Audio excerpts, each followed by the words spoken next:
Hi friends, welcome back to my channel. இன்றைக்கி நம்ம இந்த வீடியோவில் நம்ம டே டு டே லைஃப்பில் பேசக்கூடிய தமிழ் வார்த்தைகளுக்கு இணையான ஆங்கில வார்த்தைகள் என்னென்ன, அதை எப்படியெல்லாம் சொல்லலாம் அப்படிங்கிறதான் பார்க்க போகிறோம். இன்றைக்கி நம்ம ஒரு 20 இங்கிலீஷ் சென்டென்சஸ் கற்றுக்க போகிறோம். நம்ம எப்போதும் போல் தமிழில் சொல்லி அதை அப்படியே இங்கிலீஷில் ட்ரான்ஸ்லேட் பண்ண போகிறோம். இந்த வீடியோ நீங்கள் இப்போ தான் ஃபஸ்ட் டைம் பார்க்குறீங்க அப்படின்னா நம்ம சேனலை சப்ஸ்கிரைப் பண்ணிவிட்டு பக்கத்தில் இருக்க பெல் ஐக்கானை கிளிக் பண்ணிக்கோங்க. இப்போ வாங்க வீடியோக்குள்ளே போகலாம். இன்றைக்கி நம்ம பாருங்க ஃபஸ்ட்டு சென்டென்ஸ், திடமாக இரு. நம்ம சொல்லுவோம் இல்லையா, ஏதாவது ப்ராப்ளம் இருக்கிறப்போ நம்ம திடமாக இருங்க அப்படின்னு சொல்லுவோம் இல்லையா. இந்த வார்த்தை எப்படி இங்கிலீஷில் சொல்லலாம்? Stay strong. திடமாக இரு அப்படின்னா ஸ்டே ஸ்ட்ராங் அப்படின்னு சொல்லணும். அடுத்தது, படிப்படியாக இதை கற்றுக்கலாம். நம்ம சொல்லுவோம்ல, ஏதாவது இப்போ ஒரு விஷயத்தை கற்றுக்குறோங்கன்னு வச்சுக்கோங்களேன். சில பேர் சொல்லுவாங்க, எனக்கு இது வரவே மாட்டேங்குது, நான் இதை விட்டுற போகிறேன், எனக்கு இது தெரியல அப்படின்லாம் சொல்லும்போது சொல்லுவாங்களா, அவசரப்படாத, படிப்படியாக கற்றுக்கலாம், கொஞ்சம் கொஞ்சமாக கற்றுக்கலாம் அப்படின்லாம் சொல்லுவாங்க இல்லையா. படிப்படியாக இதை கற்றுக்கலாம். இந்த வார்த்தை இங்கிலீஷில் it will learn step by step. It will learn step by step அப்படின்னு சொல்லணும். நெக்ஸ்ட் ஒன், உன் கோவத்தை கட்டுப்படுத்து. வீட்டில் பெரியவங்க சொல்லுவாங்க, எதுக்கு எடுத்தாலும் நம்ம கோவப்பட்டுக்கிட்டே இருந்தோன்னா சொல்லுவாங்க இல்லையா, இவ்வளோ கோவம் ஆகாது, உன்னோட கோவத்தை கட்டுப்படுத்து அப்படின்னு சொல்லுவாங்க இல்லையா. இந்த வார்த்தையை எப்படி இங்கிலீஷில் சொல்லலாம்? Control your anchor. கண்ட்ரோல் அப்படின்னா கட்டுப்படுத்துறது, ஆங்கர் அப்படின்னா கோபம். கண்ட்ரோல் யுவர் ஆங்கர் அப்படின்னா உன்னோட கோவத்தை கட்டுப்படுத்து அப்படின்னு அர்த்தம். நெக்ஸ்ட் ஒன், தைரியமாக இரு. வீட்டில் சொல்லுவாங்கள்ல, பயப்படாத, தைரியமாக இரு, எதாக இருந்தாலும் தைரியமாக பண்ணு அப்படின்லாம் சொல்லுவாங்கள்ல, தைரியமாக இரு. இந்த வார்த்தை எப்படி இங்கிலீஷில் சொல்லலாம்? B bolt. பி போல்டு அப்படின்னா தைரியமாக இரு அப்படின்னு அர்த்தம். பி அப்படின்னா இருக்கிறது, போல்டு அப்படின்னா தைரியம். தைரியமாக இரு அப்படின்னு அர்த்தம்.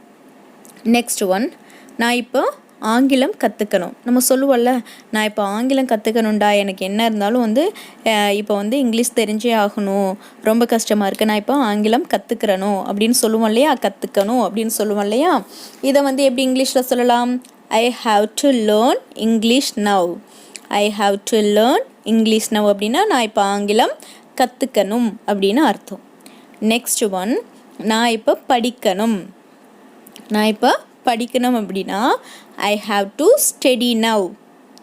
ஐ ஹாவ் டு ஸ்டடி நவ் அப்படின்னா நான் இப்போ படிக்கணும் அப்படின்னு அர்த்தம். நெக்ஸ்ட் ஒன், நான் இப்போ போகணும். நம்ம சொல்லுவோம் இல்லையா, நம்ம ஃப்ரெண்ட்ஸுங்களோடையெல்லாம் இருந்து ரொம்ப நேரம் பேசிகிட்டு இருந்திருப்போம், அப்போ வீட்டுக்கு போகிற டைம் ஆகிருக்கும். அப்போ நம்ம சொல்லுவோம்ல, நான் இப்போ போகணும்டா அப்படின்னு சொல்லுவோம் இல்லையா. ரொம்ப டைம் ஆயிடுச்சு, நான் இப்போ வீட்டுக்கு போகணும், அம்மா தேடுவாங்க, அந்த மாதிரி சொல்லுவோம் இல்லையா. நான் இப்போ போகணும். இந்த வார்த்தை இங்கிலீஷில் I have to go now. I have to go now அப்படின்னா நான் இப்போ போகணும் அப்படின்னு அர்த்தம். நெக்ஸ்ட் ஒன், நான் வேணும்னே சொல்லலை.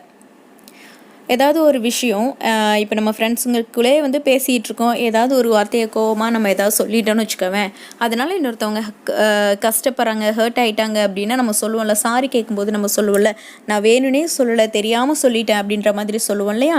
நான் வேணும்னே அதை சொல்லலை, நான் தெரியாமல் வாய் தவறி சொல்லிட்டேன், அந்த மாதிரியெல்லாம் சொல்லுவோம்ல. இதை இங்கிலீஷில் I don't tell on purpose.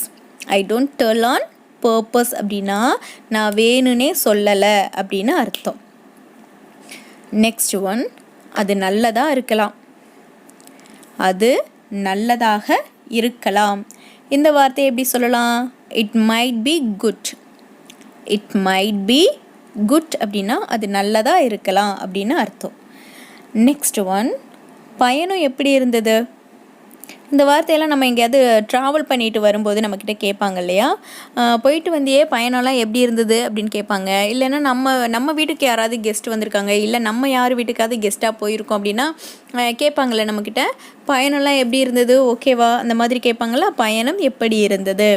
இந்த வார்த்தையை எப்படி இங்கிலீஷில் கேட்கலாம்? How was the trip. How was the trip அப்படின்னா பயணம் எப்படி இருந்தது அப்படின்னு அர்த்தம். நெக்ஸ்ட் ஒன், எனக்கு தேவையில்லை. எனக்கு தேவையில்லை. இந்த வார்த்தையில் நம்ம அடிக்கடி யூஸ் பண்ணக்கூடிய ஒரு வார்த்தை தான். ஏதாவது இது உனக்கு தேவைப்படுதா அப்படின்னா, இல்லை எனக்கு அது தேவையில்லை அப்படின்னு சொல்லுவோம் இல்லையா. எனக்கு அது தேவையில்லை அப்படிங்கிறத ஐ டோன்ட் நீட் அப்படின்னு சொல்லலாம். எனக்கு தேவையில்லை அப்படிங்கிறத ஐ டோன்ட் நீட் அப்படின்னு சொல்லலாம். நெக்ஸ்ட் ஒன், இதை கேளு. இதை கேளு.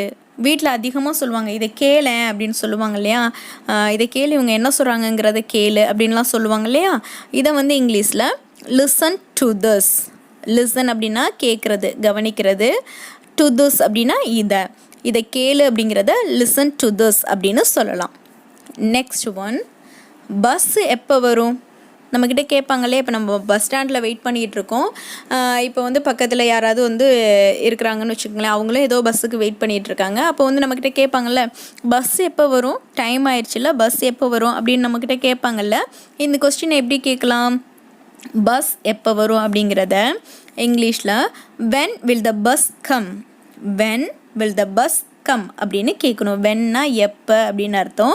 இனிமேல் தானே வரும், எப்போ வரும்னு தானே கேட்குறோம், அதனால will the bus அப்படின்னு கேட்கணும். will the bus come அப்படின்னா when will the bus come அப்படின்னா பஸ் எப்போ வரும் அப்படின்னு அர்த்தம். நெக்ஸ்ட் ஒன், இதுக்கு நம்ம ஆன்சர் பண்ணுவோம் இல்லையா, பஸ்ஸு வந்து 10 மணிக்கு வரும், கரெக்டாக 10 மணிக்கு வந்துடும் அப்படின்னு சொல்லுவோம் இல்லையா. பஸ்ஸு 10 மணிக்கு வரும் அப்படின்னா இதை வந்து ஆன்சர் எப்படி பண்ணணும் அப்படின்னா the bus will come at 10 o'clock. the bus will come at 10 o'clock அப்படின்னா பஸ் 10 மணிக்கு வரும் அப்படின்னு அர்த்தம். இதே பஸ் 9 மணிக்கு வரும், இல்லை பஸ் 8 மணிக்கு வரும் அப்படின்னா the bus will come at 9 o'clock. the bus will come 9 o'clock அப்படின்னு சொல்லணும். இல்லைனா 8 மணிக்கு வரும் அப்படின்னா the bus will come at 8 o'clock அந்த மாதிரி சொல்லணும். நெக்ஸ்ட் ஒன், தயவு செஞ்சு மனசில் வச்சுக்கோ. நம்மக்கிட்ட வந்து சொல்லுவாங்கள்ல, ஏதாவது நமக்கு அட்வைஸ் பண்ணுறாங்கன்னு வச்சுக்கோங்களேன், பெரியவங்க வந்து அட்வைஸ் பண்ணுறாங்கன்னு வச்சுக்கோ, அட்வைஸ் பண்ணிவிட்டு சொல்லுவாங்கள்ல, நான் சொன்னதெல்லாம் அப்படியே மனசில் வச்சுக்கோங்க, மறந்துடாதீங்க, அதை ஃபாலோ பண்ணு, தயவு செஞ்சு நான் சொன்னதெல்லாம் மனசில் வச்சுக்க, அந்த மாதிரி சொல்லுவாங்க இல்லையா. இந்த வார்த்தை எப்படி சொல்லலாம்? Please keep in mind. Please keep in mind அப்படின்னா தயவு செஞ்சு மனசில் வச்சுக்க அப்படின்னு அர்த்தம். நெக்ஸ்ட் ஒன், என்னை தனியாக விடு. என்னை தனியாக விடு.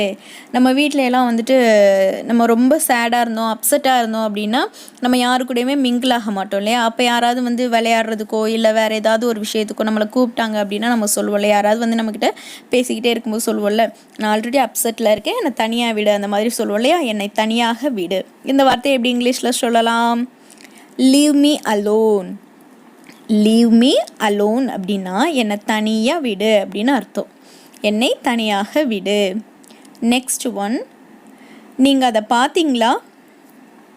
நம்ம வந்து வீட்டில் ஏதாவது ஒரு பொருள் வச்சுருப்போம், எங்கேயாவது வச்சுட்டு தேடிக்கிட்டு இருப்போம் இல்லையா. இப்போ நம்ம ஃபோனே எடுத்துக்கோங்க, நம்ம ஃபோனை எங்கேயாவது வச்சுட்டு தேடிட்டு இருப்போம். அப்போ நம்ம வீட்டில் இருக்கவங்க கிட்ட கேட்போம்ல, என் ஃபோனை நீங்கள் பார்த்தீங்களா, நீங்கள் அதை பார்த்தீங்களா, இங்கே தான் வச்சுருந்தேன், நான் இங்கே ஒரு புக் வச்சுருந்தேன், அதை நீங்கள் பார்த்தீங்களா அப்படியெல்லாம் கேட்பாங்க இல்லையா. நீங்கள் அதை பார்த்தீங்களா? இந்த வார்த்தை எப்படி இங்கிலீஷில் கேட்கலாம்? Did you see that? Did you see that அப்படின்னா நீங்கள் அதை பார்த்தீங்களா அப்படின்னு கேட்கணும். இப்போது இதுக்கே வந்து நம்ம வந்து இதை இல்லை நான் அதை பார்க்கல அப்படின்னு ஆன்சர் சொல்கிறதா இருந்தால் எப்படி சொல்லலாம் அப்படின்னா, இப்போ நம்ம சொல்லுவோம்ல, ஒருவேளை நம்ம அதை பார்த்துருந்தோம்னா ஆமாம் நான் இங்கே தான் பார்த்தேன், இங்கே தான் இருந்தது அப்படின்னு சொல்லுவோம். இல்லைன்னா நான் இல்லை அதை நான் பார்க்கல அப்படின்ற மாதிரி சொல்லுவோம்ல, நான் அதை பார்க்கல. இந்த வார்த்தையை எப்படி இங்கிலீஷில் சொல்லலாம்? I don't see that. I don't see that அப்படின்னா நான் அதை பார்க்கல அப்படின்னு அர்த்தம். நான் அதை பார்க்கல அப்படின்னு அர்த்தம். நெக்ஸ்ட் ஒன், நான் அங்கே போகலாமா? நான் அங்கே போகலாமா? குழந்தைங்கள்லாம் கேட்பாங்கள்ல, எங்கேயாவது வெளியில் கூட்டிகிட்டு போனோம் அப்படின்னா அங்கே யாராவது பசங்க விளையாண்டுட்டு இருக்காங்க, இல்லைன்னா அங்கே ஏதாவது விளையாட்டு ஜாமான் இருந்தது அப்படின்னா சொல்லுவாங்கள்ல பசங்க, நான் அங்கே போட்டுமா அப்படின்னு கேட்பாங்கள்ல, பெர்மிஷன் கேட்பாங்கள்ல நம்மக்கிட்ட. நான் அங்கே போகலாமா அப்படிங்கிறது இங்கிலீஷில் can I go there, can I கோ தேர் அப்படின்னு கேட்கணும். கேன் ஐ கோ தேர் அப்படின்னா நான் அங்கே போகலாமா அப்படின்னு அர்த்தம். நெக்ஸ்ட் ஒன், நீங்கள் என்ன செய்கிறீங்க? நீங்கள் என்ன செய்கிறீங்க? இந்த வார்த்தை இங்கிலீஷில் what do you do. What do you do அப்படின்னா நீங்கள் என்ன செய்கிறீங்க அப்படின்னு அர்த்தம். ஓகே ஃப்ரெண்ட்ஸ், நம்மளோட 20 சென்டென்சஸ் என்னென்ன அப்படிங்கிறத பார்த்தாச்சு. எல்லா சென்டென்சஸையுமே நம்ம தமிழில் சொல்லி அதை வந்து எப்படி இங்கிலீஷில் சொல்கிறது அப்படிங்கிறத பார்த்துருக்கோம். ஓகேவா? இது எல்லாத்தையுமே நீங்கள் வந்து டே டு டே லைஃப்பில் ப்ராக்டிஸ் பண்ணி பாருங்கள். மேக்ஸிமம் வாயை திறந்து ப்ராக்டிஸ் பண்ணி பாருங்கள். ப்ராக்டிஸ் எந்த அளவுக்கு பண்ணுறோமோ அந்த அளவுக்கு நமக்கு வந்து ஃப்ளூயன்சி கிடைக்கும். இப்போ இங்கே வந்து நம்மளோட ஹோம்ஒர்க்குக்கான டைம். நான் வந்து ஒரு 5 தமிழ் சென்டென்சஸ் இங்கே கொடுப்பேன். அதை அப்படியே நீங்கள் இங்கிலீஷில் கன்வெர்ட் பண்ணி கமெண்ட் பாக்ஸில் பிங்க் பண்ணுங்கள். இன்றைக்கி நம்ம பார்க்க போகிற ஃபர்ஸ்ட் வார்த்தை, நான் அங்கே வரலாமா? செகண்ட் ஒன், நீங்கள் அங்கே போனீங்களா? தேர்ட் ஒன், நான் அதை பார்க்கல. ஃபோர்த்து ஒன், அவனை தனியாக விடு. ஃபிஃப்த்து ஒன், நான் வேணும்னே செய்யலை.